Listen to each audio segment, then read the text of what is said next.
എല്ലാവർക്കും നമസ്കാരം. ഒരനുഭവം നിങ്ങളിലേക്ക് എത്തിക്കുകയാണ്. അനുഭവം എന്ന് വെച്ച് കഴിഞ്ഞാൽ നമ്മുടെ ഗ്രൂപ്പിലെ എനിക്കും പ്രിയപ്പെട്ട എല്ലാവർക്കും പ്രിയപ്പെട്ട ഉണ്ണികൃഷ്ണേട്ടൻ അയച്ചു തന്നാണ്.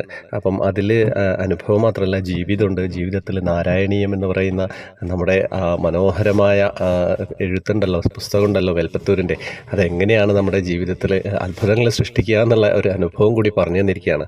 മനോഹരം, വളരെ മനോഹരമായിട്ടുള്ള അനുഭവമാണ് എഴുതി അയച്ചു തന്നിട്ടുണ്ട്. അപ്പോൾ എല്ലാവരിലേക്കും സമർപ്പിക്കുകയാണ്. അപ്പോൾ റെഡിയല്ലേ? ഗോവിന്ദ ഉച്ചുണ്ടാക്കല്ലേ. ഹരേ കൃഷ്ണ. നമസ്കാരം സാർ, എൻ്റെ പേര് ഉണ്ണികൃഷ്ണൻ, ത്രിമധുരം കുടുംബത്തിലെ അംഗമാണ് കേട്ടോ. താങ്കളുടെ മധുരമായ ശബ്ദത്തിൽ ഇത് കേൾപ്പിക്കുമല്ലോ. എന്നെക്കുറിച്ച് ഒന്ന് പറയാം. ഞാൻ യഥാർത്ഥ ജീവിതത്തിൽ ശ്രീകൃഷ്ണ ഭക്തനൊന്നും അല്ലായിരുന്നു കേട്ടോ. കാരണം എൻ്റെ ഗ്രാമം ഒരു 2500ഓളം വർഷം പഴക്കമുള്ള ശിവക്ഷേത്രമുള്ള നാടാണ്. ചുനക്കര ഐരൂർ മഹാദേവ ക്ഷേത്രം. 1-ാം നാൾ കൊടിയേറി 10-ാം നാൾ ആറാട്ടോടുകൂടി സമാപിക്കുന്ന ക്ഷേത്രമുള്ള നാട്. ആലപ്പുഴ ജില്ലയിൽ മാവേലിക്കര താലൂക്കിൽ ചുനക്കരയിൽ.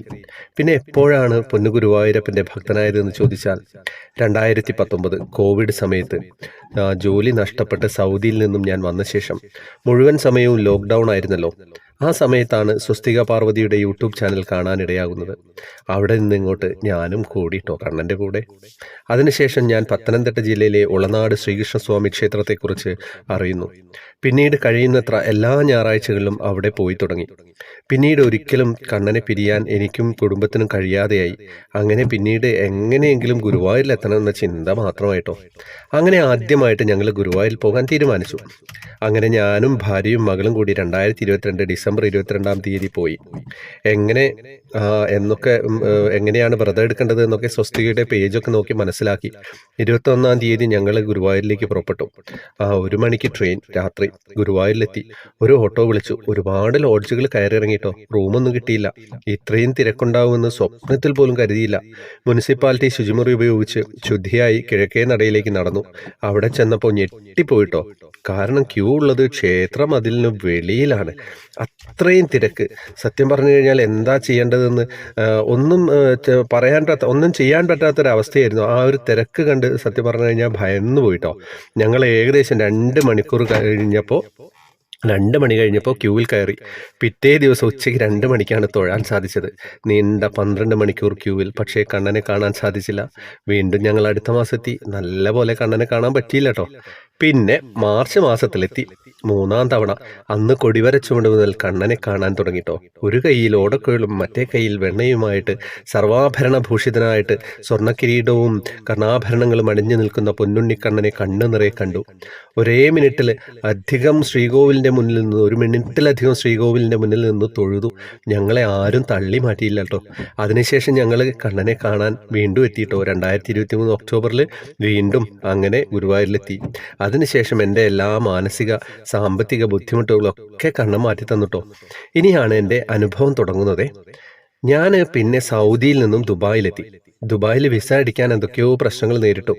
അന്നേരം എല്ലാം അത് ത്രിമധുരം ഗ്രൂപ്പിൽ ഷെയർ ചെയ്തു കേട്ടോ. ഗ്രൂപ്പ് അംഗങ്ങൾ എല്ലാവരും പ്രാർത്ഥിച്ചു. പൊന്നുണ്ണിക്കണ്ണനെ കദളിക്കുലയും ആനത്തലയോളം എണ്ണ കൊടുക്കാമെന്നൊക്കെ നേർന്നു കേട്ടോ. ആ സമയത്താണ് നാരായണീയം 1-ാം ദശകം ഞാൻ യൂട്യൂബിൽ നോക്കി പകർത്തി എഴുതുന്നത്.